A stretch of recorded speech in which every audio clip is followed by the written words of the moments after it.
কলকাতা থেকে আমার কলেজের 3জন সহপাঠী বন্ধু এসেছিল আমাদের গ্রামে বেড়াতে। তাদেরকে নিয়েই আমি সেই দিন বৈকালে গিয়েছিলাম গাঁ ছাড়িয়ে মাইল দেড়েক দূরে ময়ূরাক্ষী নদীর তীরে।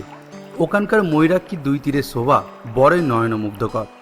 ভেবেছিলাম সন্ধ্যাকাল অবধি নদীর ধারে বসে গল্পগুজব করে তারপর বাড়ি ফিরব। অন্ধকারে মাঠের মধ্যে দিয়ে আস্তে আস্তে পথে সাপকোপের সম্মুখীন হতে পারি এই ভয়ে বাবার 5 সেলের টর্চটা সঙ্গে এনেছিলাম। গরমকাল, 6:30তেই তখন অনেক বেলা, প্রায় 6:30 হবে তখন। আমরা 4 জনে কবিগুরুর একটা গান নিয়ে আলোচনা করছি। আলোচনায় আমরা এতই মশগুল ছিলাম যে পশ্চিম আকাশ কালো করে কখন যে প্রায় অর্ধেকটা আকাশ মেঘে ঢেকে ফেলেছে খেয়ালই হয়নি। হঠাৎ ঝড় উঠতে খেয়াল হলো। আমরা ধর্মর করে উঠে পড়ে একরকম ছুটতে ছুটতেই বাড়ির পথে হাঁটা দিলাম। আমি জানি এই 1.5 মাইল পথের মধ্যে কোনো ঘর বাড়ি নেই, অর্থাৎ বৃষ্টির হাত থেকে শরীর বাঁচাবার মতো কোনো আশ্রয় নেই। বরাত মন্দ 5-7 মিনিটের মধ্যেই দৈত্যের মতো কালো মেঘটা সারা আকাশ ছেয়ে ফেলল এবং মুষলধারে বৃষ্টি নামল। সেই সঙ্গে ঝড়ের সে কি বেগ! প্রাণপণে ছুটতে লাগলাম আমরা 4 জনে। ছুটতে ছুটতেই আমার খেয়াল হলো যে আর একটু এগোলেই আমাদের ডান পাশে পড়বে একটা পোড়ো কালী মন্দির। সন্ধ্যার পর ওই মন্দিরের ধারে কাছে কেউ ঘেঁষে না। আমারও মন চাইছিল না ওইদিকে যাওয়ার। গায়ের অন্যান্য সকলের মতো ওই মন্দিরের প্রতি আমারও মনে ভয় আছে। ভয়ের কোনো কারণ যদিও আজ পর্যন্ত কিছু ঘটেনি কারো ক্ষেত্রে, ভয়টা কেবল সংস্কার বসে। তবু আমি যদি একা থাকতাম তাহলে অবশ্য ভয় পাওয়ার একটা কারণ থাকতো, কিন্তু আমরা রয়েছি 4 জন, সঙ্গে রয়েছে 5 সেলের টর্চ। অযথা ভয় পাওয়ার কোনো কথাই নয়। তাই মনে সাহস পেয়ে আমি বন্ধুদের নিয়ে আধ ভেজা হয়ে পুরো মন্দিরটার চাকা লেগে উঠলাম। বেশ বড় মন্দির। মন্দিরের 2 পাশে ও পিছনে আরও খানচারেক ঘর আছে। এই মন্দির ছিল নাকি একজন তান্ত্রিকের। ঘরগুলির মধ্যে একটাতে নাকি মায়ের ভোগ রান্না হতো, অন্য ঘরগুলিতে চেলা চামুন্ডাদের নিয়ে তান্ত্রিক বাস করত। মন্দির ও ঘরগুলির কিছু কিছু অংশ এখন ভেঙে পড়েছে। দেওয়ালে ছাদে গাছপালা গজিয়েছে। মন্দির প্রাঙ্গণ লতা গুল্মের ঝোপঝাড়ে আবৃত। এমন মুষলধারে বৃষ্টি না নামলে আমি কখনোই এই পোড়ো মন্দিরে আশ্রয় নিতাম না। এখন মাত্র সন্ধ্যা রাত, কিন্তু জায়গাটার পারিপার্শ্বিক পরিস্থিতি দেখে মনে হচ্ছে যেন এখন মাঝরাত। বন্ধু শ্যামল বলল, আচ্ছা জায়গায় নিয়ে এলি বটে, আমাদের এই সাপ কপে কামড়াবে না তো? আমি টর্চটা জেলে চারিদিকে দেখে নিয়ে বললাম, দেখে তো সেরকমই মনে হচ্ছে। কি করব ভাই, যা বৃষ্টি নামলো, বাড়ি যে অনেক দূর। এই বৃষ্টিতে এতক্ষণ রাস্তায় ভিজলে সবাইকে জ্বরে পড়তে হবে। সে কথা সত্যি। এই কি মন্দির ছিল রে এটা? দেখে তো মনে হচ্ছে এককালে খুব জাঁকজমকের সঙ্গে পূজা আচ্ছা হতো এখানে। হ্যাঁ, মারাত্মক রকমের জাঁকজমক সহকারেই এখানে কালী প্রতিমার পুজো হতো। সেই জাঁকজমক এতই মারাত্মক ছিল যে কোনো লোক পুজো দেখা তো দূরের কথা, কোনোদিন প্রতিমা দেখতেও আসতো না। এই কথা শুনে শ্যামল, রতন ও অজয় সবিষয়ে জিজ্ঞাসু নেত্রে আমার দিকে তাকালো। হ্যাঁ, শোন তবে এই মন্দিরের ইতিহাস। যেটুকু আমি জানি, আমার ঠাকুরদার বয়স যখন ছিল 24-25, সেই সময় এই মন্দিরের কালী সাধনা করত একজন তান্ত্রিক কাপালিক। শুনেছি সেই কাপালিকের চেহারা এতই ভয়ঙ্কর ছিল যে কোনো মানুষ তার ধারে কাছে যেত না। 7-8 জন চেলা ছিল তাদের চেহারাও ছিল ভয়ঙ্কর। ওই যে বেদিটা দেখছিস,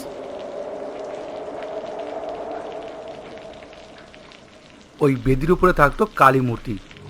তখন কেউ জানতো না যে এই মূর্তিটা নকল।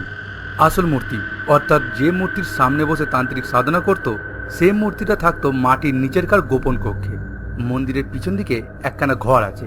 সেই ঘরের মেঝের মধ্যে দিয়ে নিচেরকার ঘরে যাওয়ার সিঁড়ি আছে। এই ব্যাপারটা আকস্মিকভাবে টের পেয়ে যায় আমাদেরই গ্রামের একদল ছেলে। দলে তারা 6 জন ছিল। সেদিন তারা গিয়েছিল পাশের গায়ে এক বউ ভাতের নিমন্ত্রণ খেতে। খেয়ে দিয়ে যখন তারা ফিরছিল তখন রাত 11টা। আমরা যে কারণে মন্দিরে এসে ঢুকলাম, সেদিন তারাও ঠিক একই কারণে এই মন্দিরে আশ্রয় নিতে বাধ্য হয়েছিল। আজকের মতো সেদিন রাতেও এমন মুষলধারে বৃষ্টি নেমেছিল।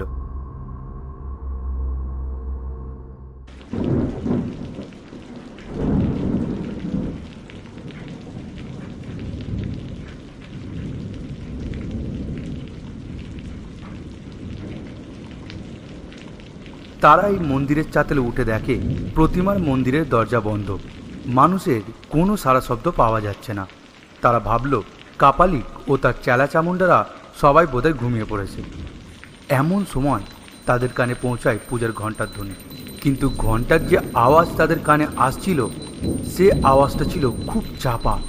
প্রথমটা তাদের মনে হয়েছিল খানিকটা দূর থেকে বোধহয় আওয়াজটা আসছে, তাই তাদের এমন চাপা মনে হচ্ছে। তারপরেই তাদের খেয়াল হলো যে এই মন্দিরের চারপাশে প্রায় মাইলখানিক জায়গার মধ্যে কোনো ঘরবাড়ি লোক বসতি নেই। তবে তবে ওই ঘণ্টার শব্দ আসছে কোত্থেকে?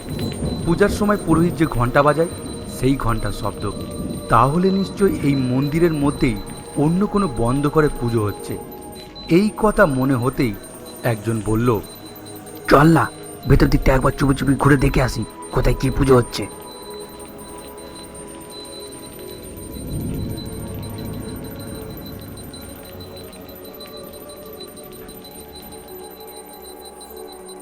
যতগুলো ঘর ওই মন্দিরের ভেতরে ছিল সব ঘরের দরজাই তারা বন্ধ দেখল।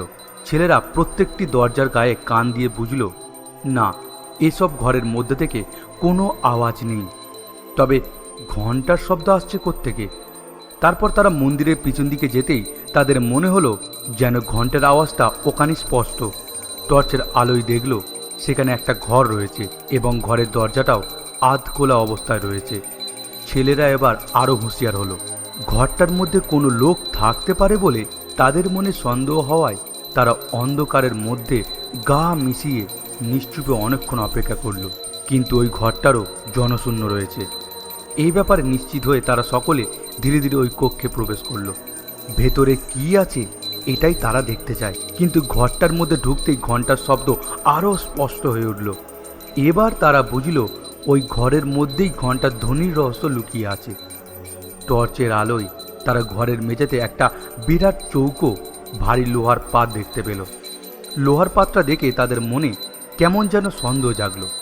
খুব সন্তর্পণে লোহার পাতটার দিকে এগিয়ে একজন সেটা টেনে সরাবার চেষ্টা করলো। কিন্তু সেটা এত ভারী যে একজনের পক্ষে সেটা টেনে সরানো সম্ভব নয়। তখন তারা করলো কি, চারজনে ধরে সেটাকে এমন সাবধানে টেনে সরাতে লাগলো যাতে কোনো শব্দ না হয়। খানিকটা টানতেই একটা গর্তের মুখ তারা দেখতে পেল এবং সেই ঘণ্টার শব্দ একেবারে স্পষ্ট হয়ে উঠল। তারা বুঝল এই ঘরের নিচেরকার কোনো চোরা কুঠুরিতে ঘণ্টা বাজছে এবং সেই ঘরে যাবার এটাই হলো গুপ্তদ্বার। ছেলেরা রহস্যের গন্ধ পেল। এমন গুপ্ত কক্ষে পূজার্চনা করার কারণ কি? নিগূঢ় কারণ নিশ্চয়ই কিছু একটা আছে এবং সে কারণ জানবার জন্য তাদের সকলকার ডান পিঠে মন আনচান করে উঠল। তারা সেই লোহার পাতটাকে আরও খানিকটা সরিয়ে গুপ্তদ্বার সম্পূর্ণ উন্মুক্ত করে ফেলল। তারা দেখতে পেল কয়েক ধাপ সিঁড়ি সোজা নিচের দিকে নেমে গিয়ে ডান দিকে বেঁকে গেছে। গুপ্তকক্ষে যে আলো জ্বলছে তারই আলোয় আলোকিত হয়ে আছে সিঁড়ির বাঁকের মুখটা। ফলে সমস্ত সিঁড়িটাই মোটামুটিভাবে দেখতে পাচ্ছে তারা। তৎপর ছেলেরা মুহূর্তকালের জন্য একেবারে চুপি চুপি যুক্তি করে স্থির করে নিল যে তারা নিঃশব্দে সিঁড়ি বেয়ে খানিকটা নিচে নেমে দেখে আসবে কী ধরনের পূজা ওখানে হচ্ছে, যে পুজোর জন্য এত গোপনীয়তার প্রয়োজন।